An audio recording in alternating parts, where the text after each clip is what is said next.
Salut les amis, c'est Julma de la TCG Family Cards. J'espère que vous allez tous bien. On se retrouve pour une deuxième vidéo dans laquelle je vais essayer de vous initier ou tout du moins de vous présenter assez succinctement un TCG qui me tient à cœur, un de mes TCG préférés, le premier TCG sur lequel vraiment j'ai eu un gros coup de cœur. Donc il s'agit de Rise TCG.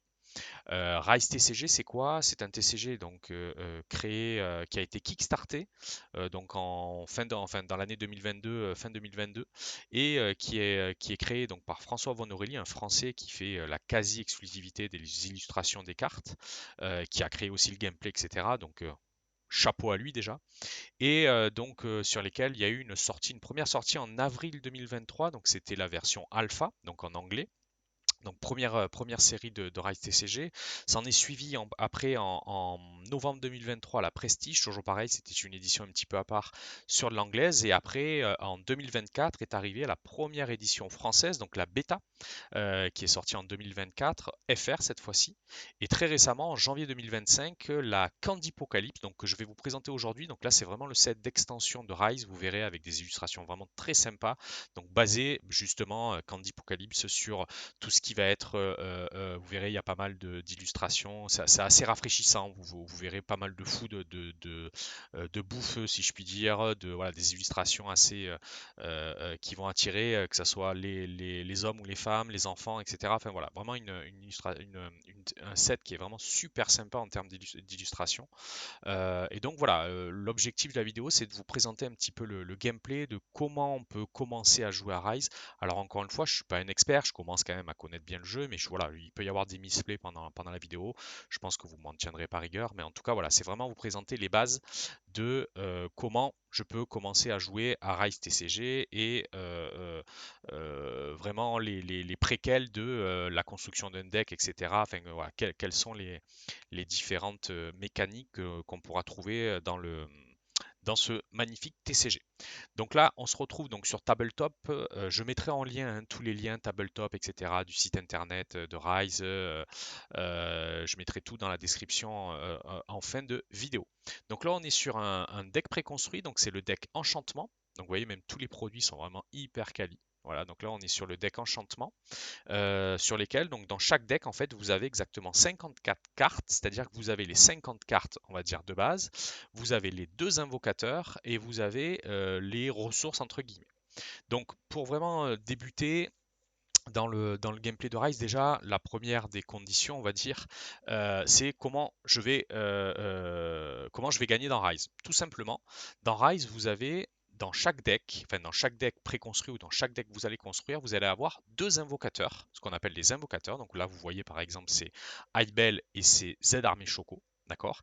Et tout simplement, alors je dis simplement, mais c'est pas si simple que ça, le but du jeu, c'est d'aller détruire les invocateurs adverses. D'accord? Donc c'est-à-dire que bien sûr, là c'est mon board à moi, vous aurez en face le board de l'adversaire, bien entendu. Hop, voilà, alors là je ne l'ai pas mis, voilà, vous avez le board de l'adversaire en face.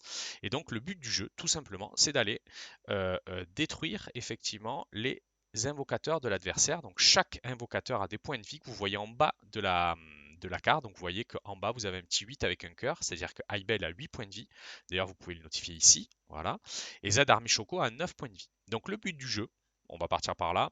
Oui, voilà, on va partir par là. Pardon, le but du jeu, c'est d'aller détruire chacun des invocateurs adverses, c'est-à-dire que votre adversaire, pardon, n'ait plus d'invocateur sur le board. Ok. Pour cela, bien sûr, vous allez avoir des mécaniques, vous allez avoir donc des ressources. Donc là, vous voyez le stock et l'éther, ce sont les deux ressources du jeu. Et surtout, ce qui fait vraiment un TCG un petit peu à part, c'est qu'en fait, vous allez en fait tout simplement monter vos invocateurs. Vous voyez, vous avez des cartes ici, bon, que là ne sont pas en jeu normalement, hein, vous les avez dans votre main. Mais globalement, voilà, c'est vraiment ce principe de niveau d'invocateur qui va vous permettre de vous lancer en fait on va dire dans la mécanique principale de Rise. C'est vraiment voilà cette mécanique-là qui est quand même assez novateur et qui vous permet en fait très rapidement de pouvoir, à chaque tour, vous allez pouvoir faire des actions. Voilà, c'est vraiment ce qui peut être sympa, ce qui peut de temps en temps bloquer sur certains TCG. euh, euh, comment dire, Magic pour ne pas le citer, où des fois on se retrouve à pas pouvoir jouer, mais là vraiment vous avez sur chaque tour, vous avez la possibilité de quand même faire une action. D'accord? Donc globalement, juste pour vous, avant qu'on rentre dans le détail des différentes cartes, comment on commence un tour? Ben, c'est assez simple. En fait, soit vous faites un toss, vous voyez, vous avez un petit toss ici, et vous choisissez noir ou blanc, soit vous faites un dé, ça à vous, vous voyez. Bon, par exemple, là, on va dire que moi je vais choisir blanc. Hop, vous voyez le petit toss arrive. Alors là, il s'avère que bam, on refait, c'était sur la tranche. Voilà, là, donc là on serait sur noir, donc ça, moi je ne commencerai pas la partie, ça serait mon adversaire, d'accord?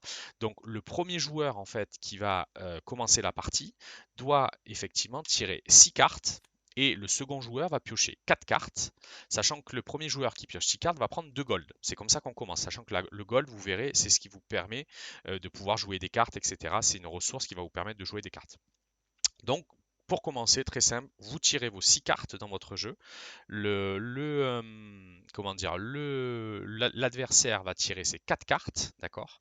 Vous avez le droit, en tant que premier joueur, à mulligan une fois. Mulligan, ça veut dire quoi? C'est-à-dire que vous changez la totalité de vos cartes. Par contre, vous ne pouvez pas choisir quelle carte vous voulez changer. L'adversaire qui a pioché 4 cartes, a le droit à 2 mulligans. C'est-à-dire que s'il veut, il va pouvoir faire 2 mulligans. Mais encore une fois, c'est bien jeter à chaque fois ces 4 cartes. Et l'adversaire prendra que 4 cartes et un gold. Vous allez comprendre pourquoi. D'accord? Donc voilà comment déjà on commence une partie de Rise. Ensuite, on va voir dans le détail, avant vraiment de commencer dans les différentes phases du jeu, quelles cartes vous avez dans Rise. Donc comme je vous l'ai dit, on va commencer par en bas, vous avez le stock. Donc le stock, alors qu'est-ce qu'il est écrit dessus? Il est écrit dessus que lors de votre phase de restauration, vous choisissez soit de gagner un gold et piocher 2 cartes, soit de gagner 2 gold et piocher une carte. D'accord? Donc c'est-à-dire qu'à chaque début de votre tour, ce qu'on appelle la phase de restauration, vous allez soit décider de piocher 2 cartes et prendre une gold, soit l'inverse. D'accord? Donc ça, à vous de voir. Bon, vous verrez que très souvent, quand même, on préfère piocher des cartes que prendre des golds, mais il peut y avoir des decks sur lesquels on va vouloir du gold. Donc on va prendre 2 gold et une carte. D'accord? Donc à chaque début de tour, vous verrez ce qu'on appelle la phase de restauration. Vous allez restaurer toutes vos cartes, c'est-à-dire vous allez retourner, réincliner toutes vos cartes, enfin redresser pardon, toutes vos cartes, et vous allez pouvoir commencer. Ensuite, vous avez l'éther. Alors l'éther, en fait, c'est tout simplement pareil, une ressource qui vous permet, vous avez des cartes où vous devez dépenser de l'éther pour pouvoir jouer, où vous devez avoir un certain nombre d'éther pour pouvoir jouer la carte, etc. Et surtout, vous pouvez à tout moment dépenser 3 d'éther pour piocher une carte ou gagner un gold. Donc c'est assez fort. Les éthers, comment vous les gardez? Tout simplement quand vous verrez dans la mécanique du jeu, quand vous allez avoir des créatures de rang infini, donc c'est ces cartes que vous avez ici, c'est des cartes qui effectivement que vous n'aurez pas dans votre main, mais que vous aurez à l'extérieur du game, enfin du jeu on va dire, et que vous allez pouvoir appeler de l'extérieur du plateau. D'accord? Donc ces créatures-là, à chaque fois que elles vont être détruites, vous allez créer un éther. D'accord? Donc c'est comme ça que vous allez créer les éthers. Et les golds, vous l'avez compris, en gros, il y a certaines cartes qui vous permettent d'en gagner, et sinon vous en avez que vous gagnez à chaque début de tour. Donc ok, donc on a vu le stock, l'éther. Ensuite, vous avez donc les 2 invocateurs. Donc bien sûr, très important. Alors vous avez des règles. Hein. Dans les préconstruits, bien sûr, vous prenez les préconstruits. Maintenant, dans les tournois, vous avez des règles. On ne va pas rentrer dans le détail, mais vous pouvez pas. Chaque invocateur a un certain nombre de points et vous ne pouvez pas dépasser 100 points avec les 2 invocateurs. Donc voilà, il y a une petite technique après derrière, mais on ne va pas rentrer dans le détail pour le moment. Donc vous avez vos 2 invocateurs. Donc la carte de l'invocateur, comment vous la lisez? Vous avez en bas donc sa vie. Et sur chaque invocateur, vous avez à chaque fois des capacités. Donc là, vous voyez, par exemple, Z Armel Choco, il a 4 capacités, Aibel, pardon, a 4 capacités, etc. D'accord? Donc les invocateurs, en fait, vous l'avez compris, c'est ce qui vous permet en fait de jouer tout simplement. Et c'est ce qui va vous permettre de pouvoir jouer les cartes que vous avez en main, c'est-à-dire c'est considéré comme un point d'action. On va y rentrer dans le détail par la suite. Sur chaque invocateur, vous allez pouvoir mettre ce qu'on appelle, et toute la quintessence du jeu vient de là, les niveaux supérieurs. Donc le niveau supérieur, ça vous dit quoi? Ça vous dit tout simplement que votre invocateur, à chaque début de tour, en fait, vous allez pouvoir jouer un niveau supérieur, d'accord, gratuitement, c'est-à-dire que ça ne vous coûte rien du tout. Vous avez le droit gratuitement de jouer un niveau supérieur par tour quand vous prenez votre tour, d'accord. Donc là, je prends l'exemple. Bon, là, on va le faire comme ça, mais c'est pas comme ça parce que j'aurai pas 9 cartes. Mais globalement, voilà, si j'ai cette main-là, je peux jouer un de mes 3 niveaux supérieurs. Je suis au début de mon tour, bam, je vais le jouer donc dans cette colonne-ci. Voilà, donc ça veut dire quoi? Ça veut dire que mon invocateur a 2 points d'action possibles pour pouvoir jouer des cartes. Je vais vous expliquer après les points d'action, d'accord? Et donc, comme il a deux niveaux, c'est-à-dire elle, on le considère comme un niveau, cette carte, on considère comme un niveau, elle peut utiliser la capacité 2 jusqu'à la capacité 2 de la carte, d'accord? C'est-à-dire que si j'en avais 3, je pourrais utiliser la capacité 3 et 4, je pourrais utiliser la capacité 4, d'accord? Pareil sur votre Z armée Choco, vous pouvez le monter en compétence aussi, c'est à vous de choisir si vous le mettez sur Z armée en fonction des capacités que votre invocateur va avoir. Mais encore une fois, je vais y revenir dessus quand on démarrera un tour. Donc on a vu le gold, l'éther, on a vu les invocateurs, on a vu les niveaux supérieurs que vous pouvez jouer une fois par tour gratuitement, c'est-à-dire vous les mettez, vous jouez, et en plus de ça, très souvent, vous avez des actions, là vous voyez que l'invocateur gagne un niveau, mais par contre vous gagnez 3 pièces d'or. Je vous disais tout à l'heure, on peut gagner des pièces d'or. Et bien en mettant cette carte, en invoquant cette carte, enfin en la mettant sur le board, vous gagnez en plus 3 pièces d'or. D'accord? Donc là, dans ce cadre-là, hop, je passerai à 50 pièces d'or. OK? Ensuite, au niveau des caractéristiques des cartes, enfin du nombre de cartes que vous avez, vous verrez, il n'y en a pas 12 000. Vous avez les créatures, donc celle-ci par exemple est une créature, où à chaque fois vous avez les effets, etc. On rentrera dans le détail après. D'accord? Donc le plus important, c'est en bas à droite, vous avez son attaque et sa défense. Donc 4 d'attaque, 2 de défense. Donc vous avez les créatures, vous avez les incantations. Donc les incantations, ce sont des cartes qui restent sur le board, c'est-à-dire c'est des cartes que vous mettez et qui ne pourront pas être, enfin que vous gardez sur le board sur le tour suivant. D'accord? Donc vous verrez, il y a des effets, des actions, etc. Et après, vous avez des imminentes. Donc les imminentes, ce sont les seules cartes que vous allez pouvoir jouer pendant le tour de votre adversaire. Parce que vous allez voir que comment fonctionne un tour, enfin comment fonctionne le game, c'est vraiment de l'aller-retour. C'est-à-dire c'est un peu du ping-pong. C'est-à-dire que moi je vais faire quelque chose, toi tu vas faire quelque chose en retour, et inversement, chacun va se donner des priorités. D'accord? Et donc les imminentes, ce sont les seules cartes que vous allez pouvoir jouer pendant le tour de l'adversaire, mais aussi pendant votre tour. Vous pouvez techniquement les jouer pendant votre tour, c'est pas un souci. Mais en tout cas, la spécificité des imminentes, comme les éphémères, on va dire sur Magic, c'est vraiment de pouvoir le jouer pendant le tour de l'adversaire. Donc si je répète rapidement, et après, pardon, vous avez effectivement les créatures de rang infini. Vous voyez en haut, il y a le petit rang infini, comme en maths. Donc ces créatures-là, en fait, elles sont tout à l'extérieur du board, donc vous les avez ici.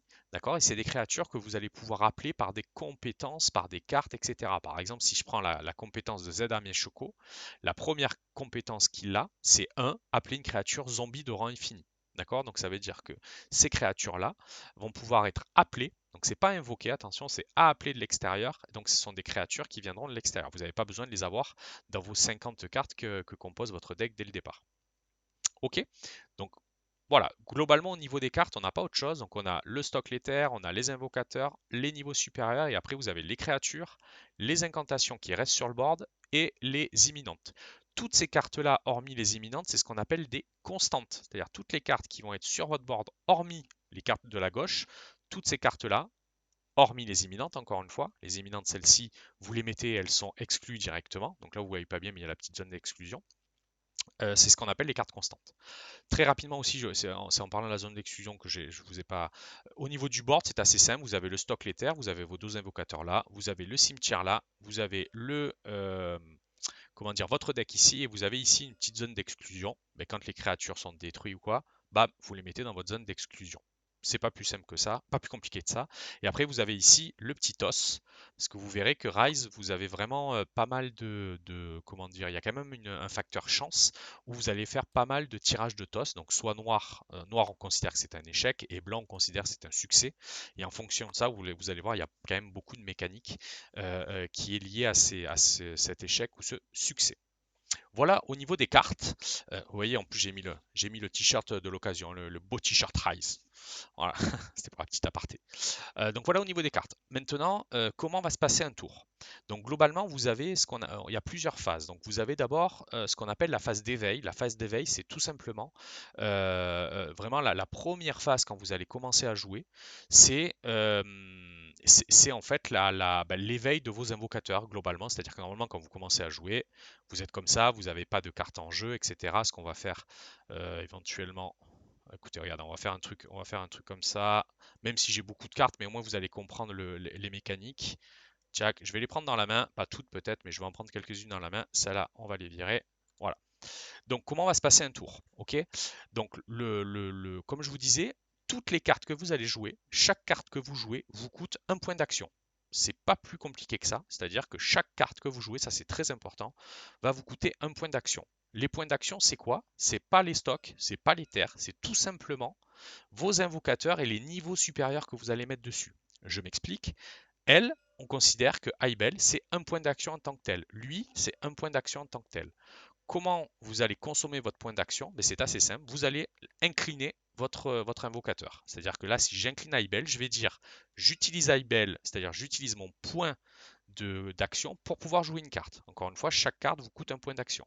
Donc là, techniquement, sur le premier tour, vous allez pouvoir utiliser éventuellement, c'est un point d'action d'Aibel, un point d'action de Z Armée Choco, parce qu'encore une fois, eux-mêmes génèrent un point d'action, d'accord? Donc vous allez pouvoir, donc comme je disais, utiliser 2 points d'action sur ce premier tour. Mais encore une fois, après, il va y avoir une technique aussi à bien appréhender, mais dans le principe, vous pouvez faire ça. Donc encore une fois, là, on va dire que c'est le début de mon tour. J'ai le droit de jouer mon niveau supérieur. Attendez, je vais décaler ça, je sais pas pourquoi ça fait un truc chelou. Voilà. Donc là, j'ai le droit gratuitement, c'est la seule carte que je peux jouer gratuitement, de mettre mon niveau supérieur. Donc le niveau supérieur, c'est considéré aussi comme un point d'action. Donc là, techniquement, j'ai 1, 2, 3 points d'action à utiliser. Attention, une remarque quand même très importante. À partir du moment où j'utilise mon invocateur pour un point d'action, donc je l'épuise, on va dire, je l'incline.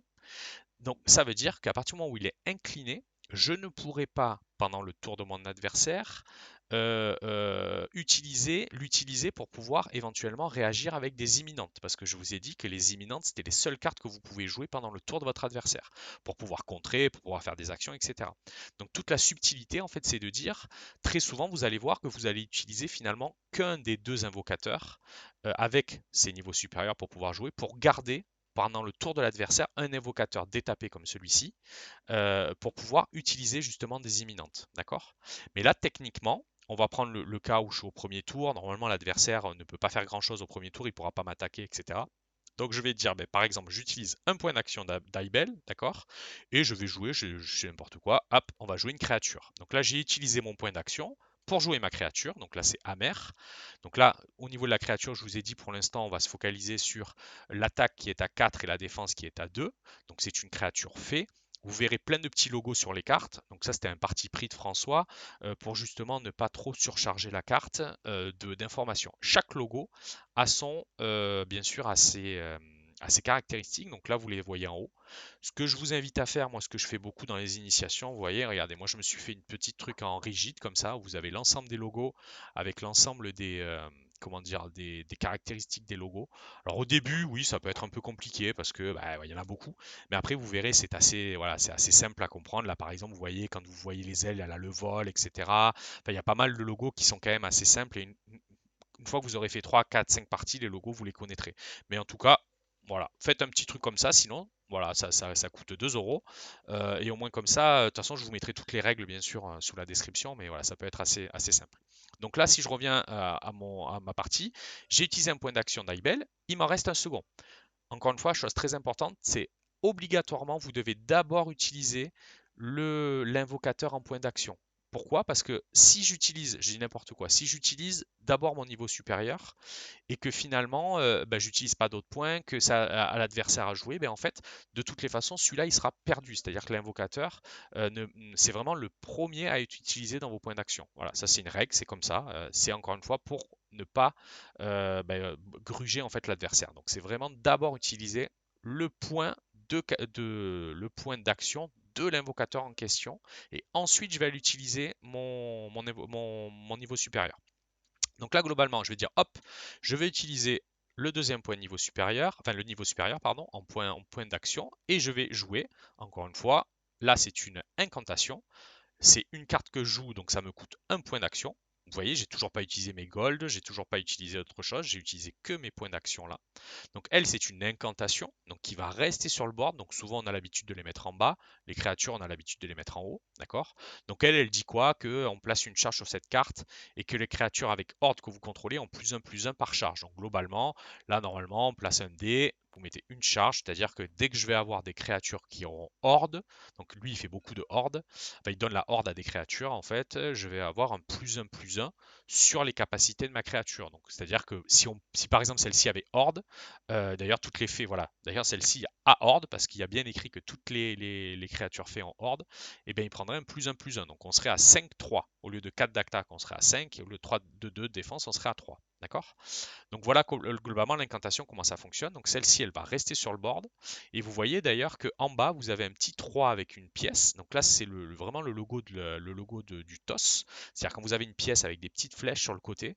Donc c'est une action. Vous voyez le petit, en bas, avant le 3, vous avez un petit parallélogramme, enfin un petit losange, on va dire, euh, qui vous dit que c'est une action. Les actions, c'est quoi? Les actions, vous pouvez les faire et pendant votre tour et pendant le tour de l'adversaire. C'est toute la subtilité aussi de Rail, c'est que vraiment vous pouvez pendant votre tour et le tour de l'adversaire faire toutes les actions.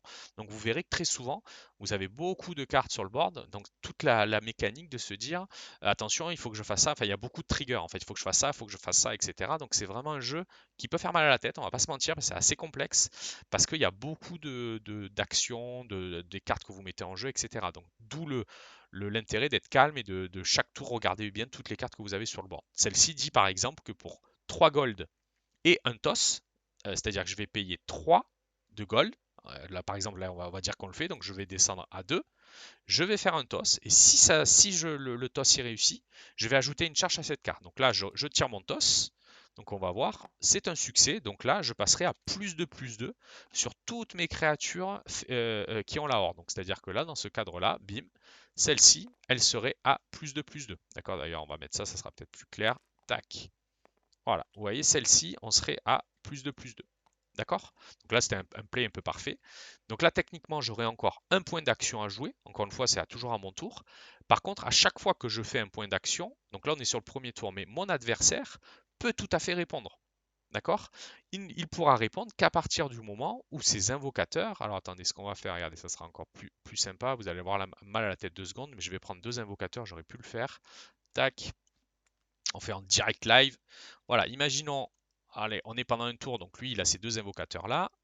Techniquement, si lui, il avait, par exemple, et on va dire qu'on était dans un tour, il avait utilisé cet invocateur pendant son tour, il lui restait le glouton en invocateur. S'il avait une imminente ou une action qu'il pouvait faire de sa carte, c'est-à-dire même l'action de celle-ci, si lui l'avait dans son board, il pouvait tout à fait la tenter en réponse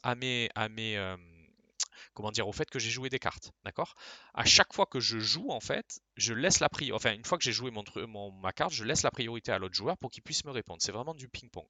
Donc lui, techniquement, si au moment où j'ai invoqué Amer, il avait une carte, je dis n'importe quoi, une imminente qui disait ben, vous pouvez détruire une créature X ou Y avec l'imminente, et ben il allait donc taper son invocateur qui n'était pas tapé de son précédent tour. Donc il dit ok, ben moi j'ai quelque chose à jouer, je tape mon invocateur et je mets une imminente sur le board. Celle-ci par exemple, elle dit quoi? Que les compétences de l'invocateur sigilé ne peuvent pas être activées jusqu'à la fin du tour. D'accord? Donc c'est-à-dire que techniquement, si moi je dis, bah, par exemple, je vais utiliser la compétence de Z armée Choco, d'accord? Appeler une créature de rang infini, d'accord? Ben, on va faire ce cadre-là, donc je dis, ben, moi il me reste un point, je vais activer, ben, lui, s'il lui restait un invocateur qui n'était pas détapé, il va taper son invocateur, il va me dire, mais moi mon coco, non, je vais te jouer, c'est une imminente, donc il n'y a pas de souci, il peut la jouer, il va la jouer, il faut qu'il ait juste, là vous voyez la caractéristique, c'est qu'il ait 3 d'éther, pardon, on va considérer qu'il avait ses 3 d'éther, donc s'il les a pas, il ne pouvait pas la jouer. Là, vous voyez, c'est écrit. Comme me disait notre ami Belenos sur Rise, qui est playtester sur Rise, le plus fort dans Rise, c'est de savoir lire les cartes. Il faut vraiment que vous arriviez à lire les cartes jusqu'au bout. Moi, je me fais encore avoir aujourd'hui. Mais encore une fois, voilà, vraiment toutes lire les cartes, tout le temps lire les cartes, pardon. Là, il y a écrit quoi? Pour jouer cette carte, vous devez avoir moins 3 d'éther. Et l'effet, c'est quoi? C'est que les compétences de l'invocateur ciblé ne peuvent pas être activées jusqu'à la fin du tour. Ok? Donc ça veut dire que tant que jusqu'à la fin du tour, c'est-à-dire que à la fin de mon tour, techniquement, je ne peux pas utiliser les compétences de Z armée Choco. D'accord? Donc là, c'est-à-dire que moi, là, il me bloque mon Z armée Choco et je ne peux pas utiliser les compétences. Ok? Une fois que j'ai fait ma phase d'invocation, ce qu'on appelle la phase d'invocation, c'est-à-dire que j'invoque mes créatures, etc. Je ne vous l'ai pas dit d'ailleurs, hein, c'est la phase d'invocation, pardon. On va éventuellement passer à une phase de combat. Encore une fois, attention, chaque créature que vous invoquez pendant votre tour a ce qu'on appelle le mal d'invocation. Elle ne peut pas attaquer, sauf si bien sûr la carte vous dit le contraire, sauf si elle a par exemple une caractéristique qui s'appelle d'ailleurs vélocité, qui lui permet d'attaquer dès le départ. Mais tant que la carte ne le dit pas, elle ne peut pas attaquer, elle a le mal d'invocation. D'accord? Toute créature que vous posez sur le board, sauf cas contraire de la carte, ne peut pas attaquer, elle a ce qu'on appelle le mal d'invocation. D'accord? Là, on va considérer que je l'avais déjà joué précédemment. D'accord? Je vais mettre aussi une carte. Est-ce que j'ai une autre créature de l'autre côté? Ouais. Voilà, on va dire que lui sur son board il a ça, moi j'ai ça, et donc là on va passer dans une phase la phase de combat. Donc la phase de combat c'est assez simple, d'accord? C'est que globalement il va y avoir la déclaration des attaquants, la déclaration des défenseurs. Donc globalement, moi je suis un attaquant, je vais dire bah écoute, moi mon coco, je vais t'attaquer avec lui. Donc là bien sûr, j'incline, d'accord, mon combattant, d'accord. Ça veut dire quoi? Si je l'incline, ça veut dire qu'au tour de l'adversaire, je ne pourrai pas défendre avec. Donc tout on va dire l'intérêt ou pas de prendre, voilà, d'attaquer ou pas, ça veut dire que dès que je l'incline, je ne pourrai pas défendre avec. Donc globalement, je dis ben moi j'attaque avec lui. Je pourrais attaquer bien sûr avec plusieurs attaquants. Imaginons j'ai eux là. Voilà, je pourrais tout à fait dire, ben, j'attaque avec les trois. Voilà, j'attaque avec les trois. Donc là, ce qu'on regarde, c'est quoi? C'est les points d'attaque. Donc là, il a 4 d'attaque, plus mes 2 parce que j'ai mon incantation qui est là. Donc ça lui ferait 6 d'attaque. D'accord? Mais par contre, il a que 2 de bouclier. Et après, c'est au tour. Donc moi, je déclare mes attaquants. Et après, c'est au tour du défenseur de soit faire des actions, c'est-à-dire qu'il peut tout à fait rejouer une imminente, faire des actions, etc. Ça, c'est pas un problème. Soit effectivement dire, ben, ok, tu m'attaques, ben moi, je vais déclarer maintenant mes défenseurs, c'est-à-dire que globalement, elle, alors là, pareil, il peut y avoir bien sûr beaucoup plus on va dire que c'est comme ça plutôt. Voilà, il peut avoir 2 défenseurs. Donc, il va dire, ben regarde, moi, elle. Alors elle, c'est un peu spécifique parce qu'elle a le vol. Donc le vol, par exemple, normalement, le vol, c'est-à-dire que le défenseur qui peut bloquer le vol, ça serait que ceux avec le vol. D'accord? C'est-à-dire que si elle n'existait pas, vous voyez qu'elle a le vol, techniquement, la créature irait directement taper les points de vie des invocateurs. Parce que le but du jeu, vous avez compris, c'est d'aller tuer les invocateurs adverses. Pour tuer les invocateurs adverses, soit il faut qu'il n'y ait rien sur le board, c'est-à-dire que là, s'il n'y avait rien, globalement, ben là, il peut rien se passer sauf qu'il est une imminente qui me détruit ma créature, mais globalement, là, il prendrait les dégâts. C'est-à-dire que là, je prendrais 6, il prendrait 6, et là, il prendrait 2, et il prendrait 2 de dégâts. Sachant que une petite particularité sur Rise, pardon, c'est le défenseur qui choisit où il va prendre ses dégâts, sauf encore une fois, cas exceptionnel de carte qui dit le contraire, ou l'avantage, vous avez un petit pictogramme qui vous donne l'avantage, voilà c'est celui-ci, qui vous permet de choisir soit le défenseur qui va toucher, soit c'est l'attaquant qui va choisir qui va être touché par les dommages, d'accord? Dans ce cadre-là, donc là, on va dire le glouton, par exemple, on va dire que c'est le glouton prendrait 6 de dégâts. Donc là, il passerait à 4. Enfin, il était à 8. Allez, on va dire, on va faire ça bien. Donc il passerait à 4. Voilà. Non, il passerait à 2, pardon. Donc là, on aurait résolu globalement le combat. Bien sûr, s'il y avait des défenseurs, dans ce cadre-là, imaginons lui donc qui attaque à 6, ben là, le pixie, comme il a le vol, peut défendre. Donc le défenseur va dire, ben ok, moi je défends avec ma pixie. D'accord? Donc, comme elle a que 1 de défense et 0 d'attaque, en gros, elle sortirait du board, elle serait détruite, mais au moins, on aurait défendu nos invocateurs. Et vous avez compris que, en fait, sauf instruction contraire, tous les dégâts supplémentaires, c'est-à-dire que lui, il a 4 d'attaque. Donc vous me direz, mais attends, lui, il a que 1 de défense, les 3 autres, ça va où? Eh bien, ça va nulle part, sauf si, encore une fois, il a une caractéristique qui lui permet, donc perce armure par exemple, qui va lui permettre de passer, de défoncer la tronche de Pixie et de passer sur les 3 dégâts en plus. C'est-à-dire qu'elle, elle prendrait 1 et les 3 dégâts en plus iraient là. Mais encore une fois, c'est une caractéristique un trait qui va vous permettre de le faire. Bon, là, c'est pas le cas. Mais donc là, dans ce cadre-là, on dirait que elle, en plus, elle a 0 d'attaque, donc elle ne me ferait même pas de dégâts à moi. Parce qu'encore une fois, il y a ce qu'on appelle un petit peu la riposte. Donc la riposte, c'est le degré d'attaque. Lui, par exemple, il a 1 d'attaque. Si je l'avais attaqué avec elle, par exemple, c'est-à-dire que là, j'attaque à 2, je défends à 1, on est d'accord. Lui, il défend à 3. Donc là, techniquement, moi, si j'attaque lui, en fait, il va rien se passer. C'est-à-dire que, enfin, il va rien se passer. Moi, elle va pas être détruite. Mais par contre, moi, comme j'ai que 1 de défense et lui, il a 1 d'attaque, en gros, ma créature, elle se barre aussi. Elle meurt. D'accord? Parce qu'en fait, l'attaquant inflige les points de dommage avec son attaque, donc avec la petite épée que vous avez en bas, là, le 2. Mais par contre, le défenseur pardon, inflige aussi des points de dommage à l'attaquant.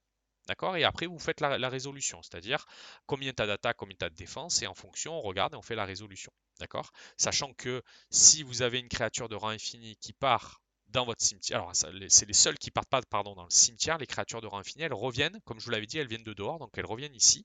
Mais techniquement, je prends, hop, un déter, parce que c'est une créature de rang infini, et qui part, qui est détruite, donc je prends un déter. Voilà globalement la phase de combat. D'accord? En plus de ça, vous verrez après, il y a des règles beaucoup plus on va dire, complexes. Mais globalement, là, on a fait la phase d'éveil, fait la phase de restauration, c'est-à-dire que la phase de restauration, on va la faire après, parce que finalement, on ne l'a pas réellement fait. Vous avez la phase de combat. Donc là, on a résolu le combat. Après, vous allez avoir, si vous voulez, une deuxième phase d'invocation. C'est-à-dire, vous pouvez tout à fait, moi, je pourrais tout à fait continuer, si j'ai encore des choses à faire une phase d'invocation. Donc là, c'est toujours pendant mon tour. Si j'ai rien à faire, ben, je dis c'est fini. Et mon adversaire peut techniquement aussi, lui, avec des imminentes ou s'il lui restait éventuellement des actions de ses invocateurs, c'est-à-dire s'il avait encore un invocateur détapé comme ça, il pouvait aussi à la fin de mon tour faire une action de son invocateur. D'accord? Donc là, par exemple, je dis n'importe quoi, Glouton, il n'a pas été engagé. Vous voyez que la capacité 1 de Glouton, c'est sacrifier une carte avec Food puis cet invocateur gagne un point de vie, et bien dans ce cadre-là, il dit ben ok, je vais sacrifier une carte food. Bon là on va dire que c'est celle-ci, c'est pas grave, on s'en fout. Donc je la sacrifie, je la mets au cimetière et je vais gagner un point de vie. Donc techniquement il peut le faire, par contre il est obligé de taper son invocateur.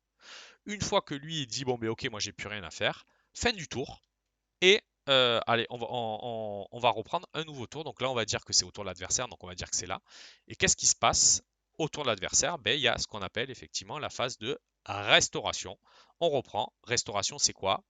On détape tout. On remet tout comme ça. Lui, l'attaquant, effectivement. Alors là, on va considérer que c'était autour de l'adversaire. Hein, parce que sinon, celui-là, vous l'avez compris, si j'ai attaqué avec, il reste comme ça autour de l'adversaire. D'accord? Mais dans tous les cas, vous restaurez, quand c'est à votre tour, vous restaurez l'ensemble de vos cartes. C'est-à-dire que, hop, vous remettez droite l'ensemble de vos cartes. Vous faites, si vous voulez, toutes les actions que vous avez à faire. Vous faites effectivement la phase de restauration. D'accord? Donc c'est quoi? C'est que vous choisissez un stock éventuellement et deux cartes. OK? Et à partir du moment où vous avez fait ça, vous repartez, vous remettez à un niveau supérieur, par exemple sur Z Armée Choco, vous regardez ce que ça vous file. Là, par exemple, ça vous fait gagner un point de vie. Tac, tac, vous gagnez vos points de vie. Et vous refaites votre action. Là, vous avez 4 points d'action, donc vous repartez. Ben, je fais une action avec Aibel, un avec lui. Lui, techniquement, je veux le garder pour pouvoir répondre à mon adversaire sur son tour. Encore une fois, si lui, vous le gardez, donc là, vous aurez utilisé que 2 points d'action. Donc éventuellement, alors là, je vais faire un peu n'importe quoi. Non, allez, on va jouer par exemple une incantation avec le premier point d'Aibel. Ok. Donc là, par exemple, ça vous dit quoi? Que vous allez choisir, vous allez appeler une créature nourriture. Pardon, nourriture d'aura infini. Elle est où la nourriture d'aura infini? Tac, tac, tac. Voilà, ça serait un petit cupcake qui arriverait en jeu. Voilà. Pour un deuxième point, j'ai n'importe quoi, vous allez faire, on va essayer de faire un truc, voilà, vous allez faire ça. Donc là, vous avez mis 3 incantations donc, sur le board, ok. Mais par contre, vous considérez que, comme vous avez des imminentes en main qui peuvent être, faire mal à l'adversaire, vous allez garder un invocateur détopé, enfin un invocateur libre, pour pouvoir répondre à l'adversaire. C'est-à-dire que à partir du moment où effectivement vous avez cet invocateur qui n'est pas tapé, vous aurez 2 points d'action, le point d'action de l'invocateur et le point d'action du niveau supérieur autour de votre adversaire. D'accord? Donc c'est-à-dire vous pourrez jouer 2 imminentes si vous voulez autour de l'adversaire. Donc d'où l'intérêt effectivement d'essayer de garder un maximum quand même des réponses que vous pouvez avoir autour de l'adversaire. Même, bon, voilà, même si finalement vous n'avez peut-être pas les cartes qu'il faut, etc., ben, ça donne quand même un signe à l'adversaire que vous pouvez avoir des réponses. Enfin, voilà, c'est quand même une technique qui est, ben, vous verrez très souvent, sauf vraiment que vous ayez aucune imminente et que vous voulez vous jouer très aggro et que vous êtes sûr de votre coup, vous pouvez jouer tous les points d'action, c'est-à-dire les 4 points d'action. Mais sachez que par contre, hormis les quelques actions que vous pouvez avoir sur vos cartes qui sont sur le board, ben, vous ne pourrez plus, en tout cas, jouer d'imminente parce que vous aurez tapé l'ensemble de vos invocateurs sur votre tour. Ok? Et donc voilà la mécanique, encore une fois très simple, très simplifiée. Après il y a beaucoup de, voilà, c'est beaucoup plus complexe que ça, mais en tout cas pour vous expliquer un petit peu voilà comment se fait les tours. Donc c'est ce que moi je montre un peu en initiation au départ. Donc on est d'accord, la phase d'effet, vous avez la phase de restauration, où vous allez choisir vos golds, soit les golds, soit les cartes. Bien sûr vous allez tout détaper, d'accord. Donc la phase d'effet, pardon, vous détapez tout. La phase de restauration, où vous piochez vos cartes et votre gold, ou deux gold et une carte. Ensuite, vous avez la phase d'invocation. Vous allez invoquer vos créatures. Je vous rappelle, une carte, un point d'action. Les points d'action, c'est ces cartes-là. C'est vos invocateurs et vos niveaux supérieurs. Sachant qu'on redresse d'abord l'invocateur obligatoire. Quand vous utilisez un point d'action, c'est d'abord l'invocateur. Les invocateurs, vous pouvez utiliser leur capacité. Vous pouvez en utiliser par contre qu'une seule fois pendant votre tour la même capacité. C'est-à-dire que vous ne pouvez pas faire deux fois la capacité 1 ou la capacité de Hybel pendant le même tour. Mais par contre, vous pouvez tout à fait utiliser et sa capa 1 et sa capa 2 dans ce cadre-là. Éventuellement, si vous aviez un niveau supérieur en plus ici, c'est-à-dire que vous aviez 3 cartes sur la même colonne, vous pourrez utiliser sa capa 3. Si vous en aviez 4, vous pourriez utiliser sa capa 4. C'est-à-dire que techniquement, là, sur ce tour, si vous voulez utiliser la capa 1, la capa 2, la capa 3, la capa 4, vous avez le droit. Voilà, vous utilisez la première, la deuxième, la troisième et la quatrième. Techniquement, vous avez le droit, il n'y a pas de problème. Et les capacités, vous pouvez les utiliser aussi pendant le tour de l'adversaire. Je m'explique, là, bon, on va dire que mon tour est fini, l'adversaire il joue, à la fin il ne s'est rien passé de plus, et bien vous dites, ben moi je vais utiliser la première capacité de mon Z Armée Choco, qui est appeler une créature zombie de rang infini. Je vais l'utiliser pendant son tour, donc je vais hop faire venir un zombie, lui, il va passer son tour, etc. Je dis, ok, je prends mon tour. En fait, vous avez gagné une carte. C'est-à-dire que moi, je redresse tout parce que c'est mon tour. Je fais la phase d'éveil. Hop. Et donc, techniquement, je peux, si je veux, réutiliser Z Armée Choco et refaire un squelette. Donc, vous avez compris les mécaniques de dire, ben, je le garde pendant la phase de mon adversaire. Au moins, je gagne, on va dire, je gagne un tour. Pourquoi? Parce que comme le squelette, je l'ai invoqué pendant son tour, il n'a pas le mal d'invocation pendant mon tour. Super important. C'est-à-dire que celui-là qui vient d'arriver, il a le mal d'invocation, mais par contre celui-là, comme je l'aurais invoqué pardon, pendant le tour de l'adversaire, eh ben, il n'aura plus le mal d'invocation. Voilà d'où l'importance en fait de garder des, on va dire comment dire, des invocateurs non tapés pendant le tour de l'adversaire. Donc après, j'ai dit phase d'invocation, phase de combat. Donc on fait le combat, on résout le combat. Alors vous verrez, il y a tous les triggers, il y a toutes les capacités. Donc je vous avais parlé de perce armure, de la portée, du vol. Enfin voilà, tout ça après je ne vais pas rentrer dans le détail, sinon la vidéo elle ferait 1 h 30. Mais ça après à vous d'aller voir dans les règles. Et je vous dis de prendre votre petit tableau comme ça, c'est super intéressant. Une fois que vous avez fini la phase de combat, résolution de combat, il y aura une nouvelle phase d'invocation. Si vous avez encore des cartes à jouer, encore une fois celui qui a son tour, hein, vous pouvez jouer des phases d'invocation. Et à la fin, ben, c'est la fin du tour. Une fois que toutes les piles de. C'est vrai que j'en ai pas trop parlé, mais en fait, chaque, comment dire, chaque carte que vous jouez rentre dans une pile de résolution. C'est-à-dire que vous mettez une carte, bon, vous l'avez bien compris, je pense le ping-pong, l'adversaire met une carte, l'adversaire remet une carte, ce qu'on appelle une pile de résolution. Et à la fin, ben, on résout la pile de résolution. Après, vous verrez, il y a beaucoup de points, ou même moi, des fois, je suis un peu perdu, parce que ben, selon les cartes, etc., voilà, ça peut avoir des triggers. Ça, vous avez un Discord qui est super bien fait. Vous allez dans Gameplay Information, je vous le mettrai aussi dans la description. Vous posez la question et très rapidement, il y a toujours un playtester ou un copain qui va vous répondre. Ça là-dessus, franchement, c'est top. Même donc Bastien aussi, qui est le directeur commercial de Rise, vous répond. Enfin voilà, ça là-dessus, c'est vraiment top. Il y a très honnêtement, même moi quand je suis en initiation, allez, en 5-10 minutes, j'ai une réponse à ma question. Donc voilà globalement comment ça se passe. Et le but du jeu, vous l'avez compris, c'est de détruire les invocateurs adverses. Et après, encore les decks, vous avez donc tous les decks préconstruits effectivement. Donc vous en avez 4 comment dire, de la Candy. Vous avez après les decks, bien sûr, les decks. Attendez, je vais vous en trouver là. Voilà, les decks, ça c'est les decks de la bêta. D'ailleurs, si vous le souhaitez, ils sont tous sur le site, sur mon site. Vous verrez vous avez le site là au-dessus. Voilà, il y a tous les decks si vous voulez commencer. C'est vraiment top pour pouvoir commencer à jouer les decks préco. Franchement, ils sont très bien foutus. Donc vous avez la bêta et la candy. Et après, bien sûr, pour pouvoir aller chercher ben, voilà, les cartes complémentaires, etc., ben, il faut aller ouvrir de la belle display. De la belle display. Donc vous avez soit, attendez, je vous montre aussi, c'est l'occasion, vous avez soit de la petite display collector. Donc ça, ce sont que les displays. Vous voyez, même les displays sont magnifiques. Ça, ce sont les displays collector avec du foil, avec de la numérotée, etc.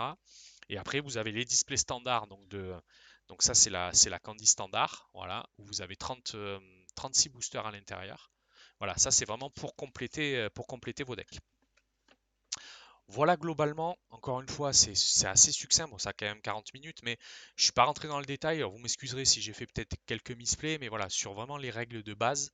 Après je vous invite bien sûr à aller voir les règles, là il y a eu la version 2 qui a été pondue par l'ami Bastien, qui est vraiment très bien faite, où vous avez vraiment même des exemples, etc., de piles de résolution, tout ça, mais globalement, voilà, je pense que vous avez compris le système de pile de résolution, de priorité, etc. Voilà, de jeu de ping-pong.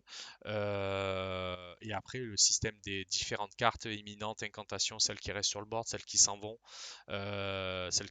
et le système des invocateurs avec les niveaux supérieurs. Voilà, une fois que vous avez compris ça, après, vous verrez, il y a énormément de mécaniques. Et franchement, c'est plutôt très bien foutu, très agréable à jouer. Une partie, ça peut, moi qui fais pas mal, je vous dis, d'initiation en boutique, ça peut aller de 30 minutes pour la plus courte à des fois 1h10, 1h15 si vous n'êtes pas en tournoi. Parce qu'en tournoi, c'est 50 minutes le délai légal. Mais en tout cas, globalement, voilà, il peut y avoir des parties assez longues avec des boards qui débordent de partout, justement. Mais c'est aussi l'originalité pardon, de la chose. Écoutez, j'espère que j'ai rien oublié. En tout cas, voilà, je suis pas rentré dans le détail de la partie collection parce que bien sûr, Rise c'est aussi un TCG de collection. Vous verrez, il y a énormément, les cartes sont magnifiques. Donc là, c'était pas trop l'occasion de vous les montrer, mais n'hésitez pas à passer sur les lives. D'ailleurs, je fais des lives pas mal sur Vote sur le sujet. Mais en tout cas, voilà, les cartes sont magnifiques. On est vraiment sur un TCG vraiment très très qualitatif, voire je vais pas honte de le dire, le plus qualitatif du marché. Donc voilà, n'hésitez pas et le game est vraiment très très sympa. Eh bien écoutez, je pense que 40 minutes, voilà, je pensais être dans ces eaux-là. Je vous dis à très vite peut-être pour une vidéo peut-être de gameplay avec un collègue. Mais voilà, en tout cas, merci de votre attention. J'espère que ça va peut-être un petit peu vous aider pour ceux qui ne connaissaient pas Rise et qui veulent rentrer dans l'univers, en tout cas par la partie gameplay. J'espère que ça vous a aidé. Ben, n'hésitez pas à mettre un petit pouce bleu, à vous abonner à la chaîne et je vous dis à très vite les Risers et merci encore. À bientôt. Bye bye.